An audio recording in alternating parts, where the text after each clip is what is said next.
ሰላም ውድ ቤተሰቦች እንዴት ናችሁ? ሰላም ናችሁ? በድጋሚ ከች ብዬላችኋለሁ። እንግዲህ አለባበስን የበቀደሙ የሄርሜላ አለባበስ እንግዲህ ሰውን ቀይሮታል ማለት ነው።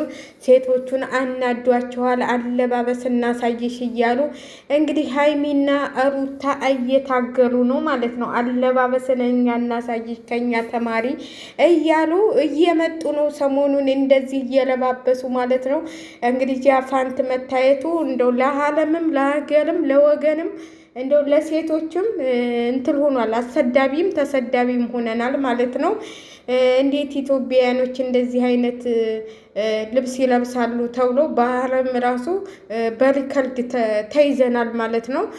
ፋንታቸውን እያሳዩ የሚሄዱ አንደኛ ኢትዮጵያውያኖች ተብለን እንትን ተብለናል ማለት ነው። በማን ምክንያት ብትሉ በሄርሜላ ምክንያት። ሌሎቹማ ያው ቢለብሱም በቪዲዮ አልወጡማ። ብዙ አሉ ራቆታቸውን የሚሄዱ መቼም ኢትዮጵያ ውስጥ እንደ በፊቱ አይደለም። አሁን ግን አሁን እነ ሩታና ሀይሚ ደግሞ እኛ አለን፣ እኛ እናስተምራታለን፣ ማሯት፣ ተዋት፣ እንኳን ፋንቷን ገና ሙሟን ታሳያለች ብለው እነሱ ደግሞ እንደዚህ ልበሽ እያሉ መጥተዋል። ምን ይሻላል ብላችሁ ነው? መቼም እንደ ሴቶች ተሰድበናል፣ እንደ ሴቶች ተዋርደናል።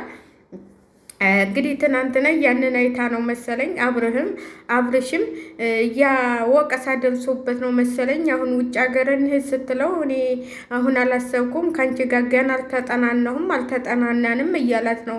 ለምን አስመለቀችበት እኮ እንዴ! እነ እንትላ እኮ እያሸተቱ ነበር ጎንበስ ብለው ማለት ነው። እያሸተቱም እያዩም ነበር እና ብሔርና እና አይምሮ ማለት ነው። እና አሁን እንግዲህ እስቲ አንተም ተማከርበት፣ እኛ የምንማከርበት አለባበስንም እኛ እንደዚህ ልበሽ ብለን እናሳያታለን ብለው ይኸው ሰሞኑን ሀይሚና ሩታ እየታገሉ ነው ማለት ነው። እየታገሉ ነው ሊያሳዩት አለባበስን ማለት ነው። የላይኛውን እንኳን ብከፍችው ችግር የለውም የታችኛውን ግን አትክፈችው ብለው እንደዚህ ለብሰሽ ነይ ቶሎ እያሉ ይኸው እያሳዩን ነው ማለት ነው። ኧረ አስተምሯት በደንብ። እኛም እንግዲህ ከዚህ ሁሉ ነገር ከዚህ ሁሉ ጣጣ ከዚህ ሁሉ ስድብ እንውጣ ማለት ነው። ትናንትም ሰልቼላችኋለሁኝ። ያው ዛሬ የእሷን እንትን አላስገባውም። በነገራችን ላይ በጣም አስነዋሪም ስለሆነ እኔ እንደዚህ አይነት ነገር ትናንት እንግዲህ የሆነ እንትን ፖስቼላችሁ ነበር። ፖስት ላይ በጣም በሚገርም ሁሉ እንዲህ ብላ ስጨፍር የምን ጭፈራ ነበር? እንዲህ ብላ ስጨፍር ነጭ ፋንት ነው ያደረገችው። እሱ ታይቶባታል።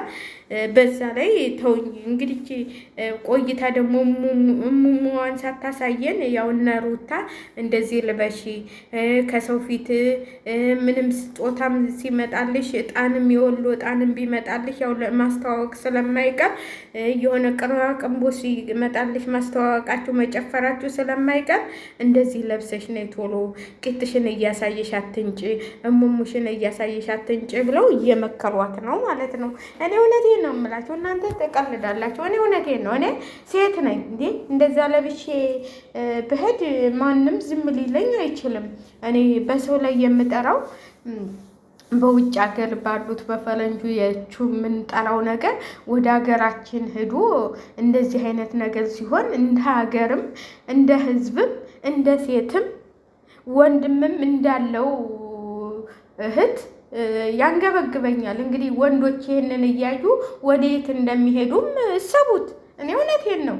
ወንዶች ይሄንን አይተው እንደዚህ በነጣ ተሰጠንማ ብለው ሁሉም እያሰፈሰፉ ወደ ሴቶቹ እንግዲህ ራሳቸውን የሚጠብቁ እህቶቻችን አሉ።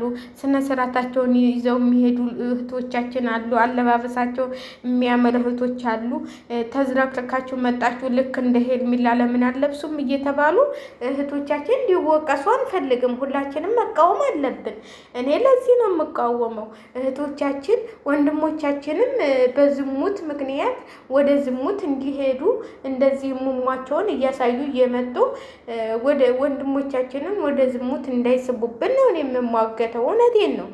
እንግዲህ ምን ታረጉታላችሁ? ባልም ያላችሁ ባሎቻችሁን እንግዲህ ተጠንቀቁ። ይሄ ምንድን ነው የሚያስተምረው? ይሄ ምንድን ነው ትምህርት የምትወስዱበት? እኔ እውነቴን ነው የምላችሁ። እናንተ አሁን የሄርሜላ ደጋፊ የሆናችሁ የእኛ ሽቅልቅል የእኛ እንትን፣ እኛ እኮ ሽቅልቅል መሆኗን አይደለም የጠላ ነው፣ እኛ ምንም መሆኗን አይደለም የጠላ ነው። ግን እንደዚህ አይነት ነገር አትስሩ፣ እንደዚህ አይነት ነገር አትስሩ፣ ዝሙት የሚያስተላልፍ ነገር አትስሩ። አገራችን አሁን ተበላሽታለች። ሰውነቱ እየታረደ እየተበላ ነው። ስለዚህ ይሄ ነው እግዚአብሔር እየተቆጣን ነው። በስነ ስርዓት እናንተ እንኳን በስነ ስርዓት ሁኑ እያለ ነው እኛ የምንሟገተው። እና እኔ በነገራችን ላይ አጭር ቀሚስ ከጉልበት በታች እንዴት ከጉልበት በላይ እንዴት እንደሚለበስ ብቻ ወይም ስቶኪንግ ታረጋላችሁ። እንደሱ ሲሆንባችሁ ስቶኪንግ ታረጋላችሁ። እውነቴን ነው የምላችሁ። አሁን በጥቁር ስቶኪንግ ብለብሰው ኑሮ እንዴት እንደሚያምር ልነግራችሁ አልችልም። ግን እኔ አላውቅም። እኔ እንጃ። እንደው ጥሪ እንኳን እራት ተጠርታችሁ ከወንበር ላይ እንዴት ለመቀመጥ እንኳን እንደው ደግሞ እኮ እንዲህ እያደረገች ያኛውን እግሩን እያነሳ ሲሄድ እሷም እንዲህ እያለች የምታነሳው ነገር እኮ ነው ይገረመኝ። እሱ ለሱ ነው እንጂ እኔ ምንም አድርገኝ አይደለም። ሄርሜላ እኔ እወዳታለሁ፣ አልጠራትም። ግን በስራዋ እጠራታለሁ፣ በስራዋ በምታደርገው ነገር እጠራታለሁኝ ማለት ነው። የልጅ አባት አይላይታ የዛች ልቅሶ ወደ እኔ አይመጣም ብላ በምታደርገው ነገር እጠራታለሁ ማለት ነው። ለማንኛውም ላይክ አድርጎ እኛ ምን አገባን ቢበስል ባይበስል ሆዳች እንግዲህ ሁሽሮ እንበላ ይመስል እያለች ሩታዬ እየዘፈነችላችሁ ትመጣለች ማለት ነው።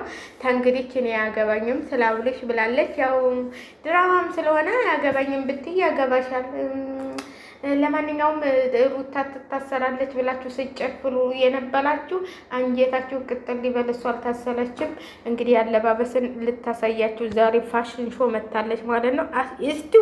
እስቲው ውበት፣ እስቲው አቋቋም፣ እስቲው እንዴት ትናንት እንኳን እንዴት መታ አለባበስ ከሷ ተማሉ። ጥቁር በቀይ በጥቁር እንዴት እንደሚያምር ከሩታ ላይ ተማሩ። ከሩታ እየኮለጃችሁ ከሄርሜላ ኮልጃ ነው ትላላችሁ። እኔ እኮ የሚገርመኝ ይሄ ቀሚስ በቀደም ለታ የሩታ ትንሽ ረዘም ይላል መሰለኝ አብርሽ እንትን ተባለ። እኔ ግን እየተዋዋሱ ነው እንደሚለብሱት እናንተ። እኔ እኮ ግራ ገባኝ። አንድ አይነት ልብስ የት ነው የሚያመጡት? የሚለብሱት እኮ ሄርሜላ እና ሩታ አንድ አይነት ልብስ እንዴ! ከየት ነው እየተዋዋሱ ነው እንደሚያመጡት? ቆይ ያልገባኝ ነገር ትናንት የለበሰችውን ልብስ ደግሞ ዛሬ ለብሳ ትመጣለች ሄርሜላ ማለት ነው። እናንተ ጠብቁ። ለማንኛውም ሀይሚዬ እንግዲህ እንዲህ አለባበሷን እንዲህ እስቲ እንደኔ እንደዚህ አይነት ልብስ ይላክላችሁ። ስጦታ እንደዚህ ነው ሰው የሚሰጠው፣ ወግ ያለውና ጥሩ ነገር ነው የሚሰጠው ብላ መታላችኋለች ማለት ነው። ወግ ያለውና አለባበሱ የሚያምር ነው። ሊፕስቲክ ወይ ጥፍር ቀለም አይደለም የሚላከው ብላችኋለች። የሄርሜላ ደጋፊዎች ሊፕስቲክ እና ጥፍር ቀለም ይላካችሁ ማለት ነው። ሞልቷል፣ ኢትዮጵያ ውስጥ ሞልቷል። እውነቴን ነው የምላችሁ። ሳልቫጅ ተራ ይባላል። እዛ ጋር እንትኑ ጋር በትነው የሚሸጡት ማለት ነው። በትነው አይደል የሚሸጡት? እኛ ጋር እኮ ሞልቷል። የሌለ እኮ የለም። እንደው ብታው አሁን እዚህ ስብሰባ ገቢትቶ ስንሄድ ይገርመኛል። አንዳንዴ እኮ እኔ ራሴ ታዘባለሁ። እንደው ከዛ እኮ እኔ እንደው ልንገራችሁ አይደል? እውነቴን ነው የምላችሁ። እንትን ጀሞ ቁጥር 3 ነው የሚባለው። ቁጥር 3 እሱ ጋር ስከዱ የሚሸጠው ልብስ እግዚአብሔርን ነው የምላችሁ። እኔ ፈዝዬ አንድ ቀን ፈዝዬ ነው የቀረሁት። እንዴ ምን ሆነ ነው የፈዘዝኩት? ወይ አልገዛ ወይ በቃ እንዴት እንደሚያማምር ብታው፣ እንዴት እንደሚያማምር ዛሬ እንደሆነ ይህንን አስባችሁ እንደ ኢትዮጵያ እንደ ሊፕስቲክ እናንተ ገዝታ ስትልኩ አታፍሩም? እናንተ የማዳምን ሰብሰብ አድርጋችሁ ይሰብስባችሁና እናንተ እንዲህ ቂጧን ከፍታ እስከምትመጣ ድረስ ደህና ነገርማ ብትልኩላት ራቁቷን ትመጣለች። ልብሷን አውልቀው። እኔ እኮ ለዚህ ነው እንትን እምላችሁ።